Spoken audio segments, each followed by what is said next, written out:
आइए सबसे पहले नजर डालते हैं आज की सुर्खियों पर। जमशेदपुर पुलिस द्वारा मालवो के दाई गुट्टू में संचालित मिनी गन फैक्ट्री का किया गया भंडाफोड़। मणिपाल टाटा मेडिकल कॉलेज जमशेदपुर ने आज ग्रीन इनिशिएटिव का किया शुभारंभ। जमशेदपुर महानगर बजरंग दल द्वारा नशा मुक्ति अभियान को लेकर रन फॉर हेल्थ और कबड्डी प्रतियोगिता का किया गया आयोजन।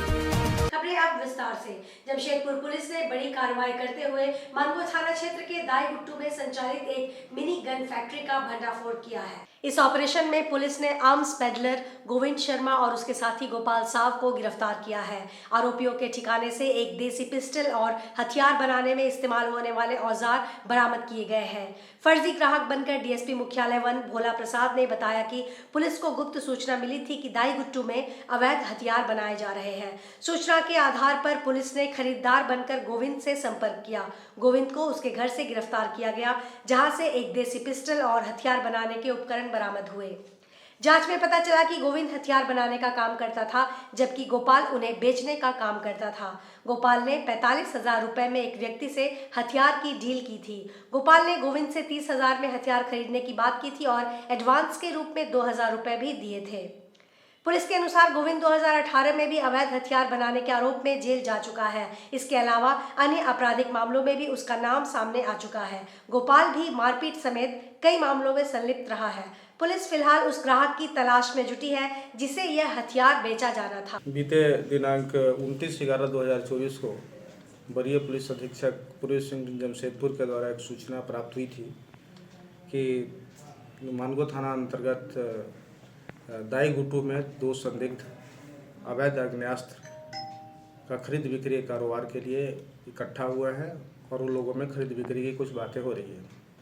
इस सूचना के पश्चात पुलिस अधीक्षक नगर के क्लोज सुपरविजन में एक टीम का गठन किया गया, जिसमें पुलिस उपाधीक्षक मुख्यालय वन के अतिरिक्त मानगो थाना प्रभारी और इनके थाना पदस्थापित अन्य पुलिसकर्मी और पदाधिकारी के साथ वो टीम के द्वारा वहाँ पर छापामारी की गई। सर्वप्रथम 2 संदिग्ध पकड़े गए, जिसमें एक गोविंद शर्मा है और दूसरा गोपाल साव है। ये लोगों से पूछताछ की गई। पूछताछ के दरमियान ये लोग स्वीकार किए कि ये लोग हथियार बिक्री का कार्य करते हैं, बनाते हैं और बेचते हैं। इनके स्वीकारोक्ति बयान के आधार पर और इनके निशानदेही पर इनके घर से एक 7.62 mm का एक देसी पिस्तौल और अवैध हथियार बनाने का सामान आदि बरामद हुआ है। मणिपाल टाटा मेडिकल कॉलेज एमटीएमसी जमशेदपुर ने पर्यावरण संरक्षण और सामाजिक सेवा के क्षेत्र में एक महत्वपूर्ण कदम उठाते हुए आज ग्रीन इनिशिएटिव का शुभारंभ किया। इस कार्यक्रम में कॉलेज के पहले आउटरीच और कम्युनिटी स्मारिका एमटीएमसी बेकन का विमोचन भी किया गया। इसके साथ ही कॉलेज को हरित कैंपस प्रमाणन से सम्मानित किया गया। इस विशेष आयोजन में झारखंड उच्च न्यायालय के न्यायमूर्ति नवीन कुमार ने मुख्य अतिथि के रूप में शिरकत की। वहीं विशिष्ट अतिथि के रूप में क्षेत्रीय मुख्य वन संरक्षक स्मिता पंकज उपस्थित रही। इस कार्यक्रम का मुख्य उद्देश्य पर्यावरण के प्रति जागरूकता बढ़ाना, समाज के वंचित वर्गों तक स्वास्थ्य सेवाओं की पहुंच सुनिश्चित करना और छात्रों को सामुदायिक सेवा के प्रति प्रेरित करना था। मणिपाल टाटा मेडिकल कॉलेज ने ग्रीन कैंपस सर्टिफिकेशन प्राप्त कर यह दिखाया है कि वह केवल शिक्षा और स्वास्थ्य सेवाओं में ही नहीं बल्कि पर्यावरण संरक्षण में भी अग्रणी है। मुख्य अतिथि न्यायमूर्ति नवीन कुमार ने अपने संबोधन में कहा, पर्यावरण संरक्षण आज की सबसे बड़ी आवश्यकता है। हमें यह समझना होगा कि प्रकृति और मानव का संबंध अटूट है। मणिपाल टाटा मेडिकल कॉलेज ने इस दिशा में जो पहल की है वह प्रेरणादायक है। एमटीएमसी बेकन के माध्यम से कॉलेज न केवल सामुदायिक सेवा की दिशा में कदम बढ़ा रहा है बल्कि सामाजिक जागरूकता भी फैला रहा है। विशिष्ट अतिथि स्मिता पंकज ने अपने विचार साझा करते हुए कहा कि वन और पर्यावरण का संरक्षण केवल सरकार की जिम्मेदारी नहीं है बल्कि हर नागरिक का कर्तव्य है। मणिपाल टाटा मेडिकल कॉलेज ने जिस तरह से ग्रीन कैंपस प्रमाणन प्राप्त किया है वह इस बात का उदाहरण है कि एक संस्था कैसे पर्यावरण के प्रति अपनी जिम्मेदारी निभा सकती है। तो ये कार्यक्रम हुआ है हमके मणिपाल टाटा मेडिकल कॉलेज अपना एक ग्रीन बीकन का लॉन्च किया है, ग्रीन बीकन प्रोग्राम, और उनको जो एक्टिविटीज़ इधर किया है जो पर्यावरण के हिसाब से जो इकोलॉजिकल कॉन्सेप्ट इस प्रोजेक्ट में इस्तेमाल किया है इसके लिए all India council for technical education AICTE की तरफ से उनको एक सिल्वर रेटिंग सर्टिफिकेट मिला है। तो इसके बारे में ये प्रोग्राम सर्टिफिकेट से डिस्ट्रीब्यूशन का प्रोग्राम था। तो जस्टिस नवनीत कुमार ने अपना मूल जो ऋग्वेद से आया है, जो हम ऋग्वेद से जो बोला गया है कि वी हैव टू प्रोटेक्ट, हमारा पर्यावरण को प्रोटेक्ट करना है, जल, वायु, पृथ्वी, अग्नि और आकाश को जो पंच तत्व हम बोलते हैं उसको प्रोटेक्ट करने का जो मैसेज दिया है ऋग्वेद में, उसके बारे में बोला है। और फर्दर उसने बोला है कि जो स्टूडेंट्स यहाँ से पास आउट होगा वो यहाँ का जो मैसेज जो इस ग्रीन बीकन प्रोग्राम से जो जानते हैं उसको वो आगे लेकर उसको सब सोसाइटी में प्रोपगेट करना है। बजरंग दल महानगर संस्कार सप्ताह द्वारा नशा मुक्ति अभियान को लेकर रन फॉर हेल्थ कार्यक्रम का और कबड्डी प्रतियोगिता का आयोजन संपन्न हुआ। जमशेदपुर महानगर बजरंग दल के संयोजक चंदन दास द्वारा बताया गया कि आज जुबली पार्क में नशा मुक्ति अभियान को लेकर रन फॉर हेल्थ और कबड्डी प्रतियोगिता कार्यक्रम का आयोजन किया गया था। हिंदू युवा नशा छोड़ो देश की दिशा दशा मोड़ो जमशेद जी टाटा मूर्ति के पास से रन फॉर हेल्थ के तहत नशा नहीं करने का संकल्प और शपथ लिया गया। उसके बाद रन फॉर हेल्थ के तहत संगठन के कार्यकर्ताओं ने दौड़ लगाकर लोगों से नशा नहीं करने और नशा छोड़ने का आह्वान किया। इस दौरान हिंदू युवा नशा छोड़ो देश की दिशा दशा मोड़ो स्लोगन का उद्घोष लगता गया।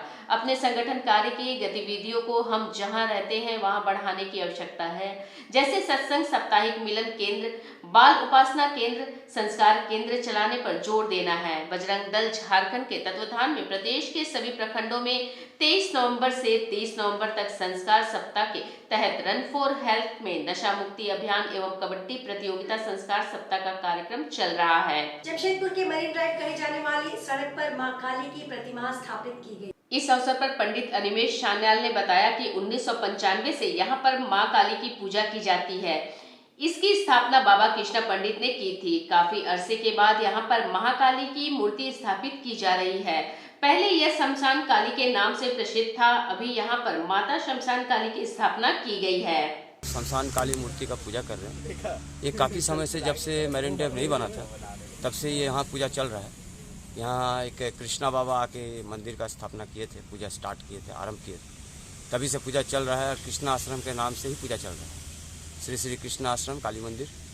और आज हम लोग जाकर के सौभाग्य मिला कि माता को स्थापना किया जाए, इसलिए देवी मूर्ति ला करके आज हम लोग उसको स्थापना कर रहे हैं। बस आप लोग का सहयोग चाहिए ताकि हम लोग आगे बढ़ जाए। हम लोग भोग में बना रहे हैं, माँ का खीर है, परमान्न भोग है, पूड़ी है और सब्जी। यह है शमशान काली। मेरा नाम है अनिमेश शान्याल, यहाँ का पंडित जी हैं। चाईबासा मुख्य मार्ग पर तेज रफ्तार 2 यात्री बसों में हुई जोरदार टक्कर, कई यात्री हुए घायल। राजनगर थाना क्षेत्र के मुरुंडी में 2 यात्री बसों में ओवरटेक करने के चक्कर में जोरदार टक्कर हो गई, जिससे बसों में सवार कई यात्री घायल हो गए। इनमें 2 को गंभीर चोटें आई और वहीं घटना के बाद वाहनों के चालक और खलासी वहां से भाग निकले। सूचना मिलते ही राजनगर पुलिस भी मौके पर पहुंची और घायलों को एम्बुलेंस से राजनगर सामुदायिक स्वास्थ्य केंद्र पहुंचाया।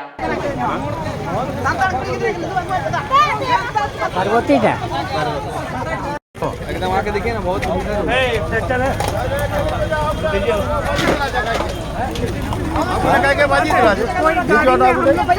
निकल जाएगा लेके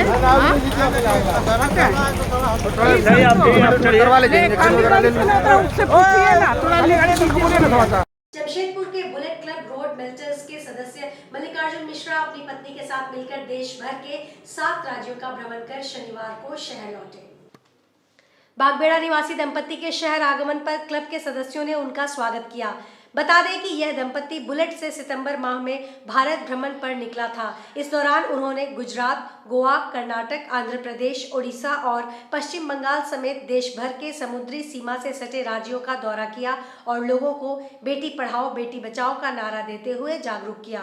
मल्लिकार्जुन ने बताया कि वह गमरिया स्थित एक कंपनी में कार्यरत है और उन्हें एडवेंचर का काफ़ी शौक है, इसी कारण वह देश भ्रमण पर निकले थे। 5वां पंजाबी लोग का जो गुरुद्वारा है तत्सार, वहाँ का दर्शन किया। तो नेक्स्ट डे वहाँ से मॉर्निंग निकले, सीधे राइड करके गोवा में हम लोग का एक इवेंट होता है बाइकिंग का, इसमें पार्टिसिपेट किया। ऑल ओवर वर्ल्ड से लोग आते हैं, जितने भी वहाँ पे पार्टिसिपेट होते हैं। नया गाड़ी सबका वहाँ पे डिस्प्ले होता है या लाइक टाइप का होता है।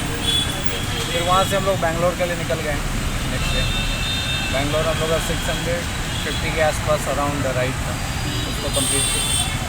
बैंगलोर में 2 दिन स्टे किए। कितना स्टेट कितना कवरिंग स्टेट कितना हुआ? स्टेट मेरे ख्याल से 6 स्टेट हो गया, 6 हो गया। बारीडी स्थित डैफोडिल्स हाई स्कूल का 34वां वार्षिक उत्सव हर्षोल्लास के साथ संपन्न हुआ। इस कार्यक्रम की मुख्य अतिथि श्रीमती पूर्णिमा साहू एवं विशिष्ट अतिथि श्रीमती रंजना वर्मा थी। सर्वप्रथम मुख्य अतिथि एवं विशिष्ट अतिथि ने मां सरस्वती के चित्र पर माल्यार्पण एवं दीप प्रज्वलित कर कार्यक्रम का शुभारंभ किया।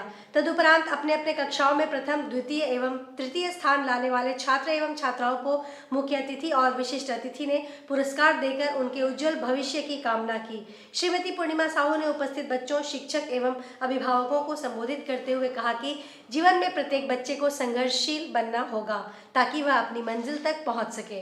दूसरी तरफ आजकल तकनीक का प्रयोग सीमित मात्रा में सही दिशा में करना चाहिए। आजकल मोबाइल बच्चों के जीवन में इस तरह घुस गया है कि उनका जीवन खराब हो रहा है। अतः मैं अभिभावकों से भी अपील करूंगी कि वे बच्चों को कम से कम मोबाइल दें।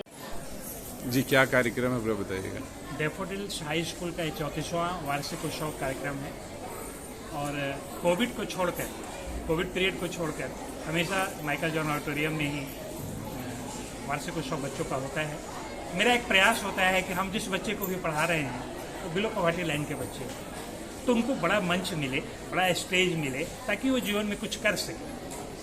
और मेरा यह प्रयोग सफल हुआ है। हमारे यहाँ के बच्चे, दिल्ली के जितने भी बड़े बड़े नेशनल टीवी में जो कार्यक्रम होते हैं, हमारे बच्चे उसमें भाग लेते हैं और उसमें अपना नाम रोशन करते हैं। हर एक क्षेत्र में जरूरी है, अगर आपको सफलता चाहिए तो सफलता हासिल करने के लिए संघर्ष ही एक ऐसा हथियार है, एक ऐसा चाबी है जिससे आप हर एक ताला खोल सकते हैं। हमारे बच्चे हमारे आने वाले हमारे नए भारत का भविष्य है, हमारे इस डैफोडिल स्कूल का भविष्य है। तो मैं इन बच्चों से बस यही कहना चाहूंगी, आप संघर्ष ना छोड़ें, आप अपनी पढ़ाई में संघर्ष करें और देखिए आपका मेहनत है जो रंग लाएगा। और मैं तो कहूँगी अगर मिथिलेश सर जी हैं तो इनके स्कूल के छाव में बहुत सारे जो विद्यार्थी गण हैं वो निकले हैं और बहुत बड़े पदों पर गए हैं। डॉक्टर, कोई इंजीनियर बना है, कोई डॉक्टर बना है। तो मुझे पूर्णतः विश्वास है कि यहाँ से निकला हुआ हर एक विद्यार्थी आगे अपनी सफलता की ओर अग्रसर होकर एक नए मुकाम पर, अच्छे मुकाम तक पहुंचेगा। आज के इस बुलेटिन में बस इतना ही। हम फिर हाजिर होंगे कुछ और नई खबरों के साथ। तब तक के लिए एससीसीएन न्यूज की पूरी टीम की ओर से मुझे दीजिए इजाजत। नमस्कार।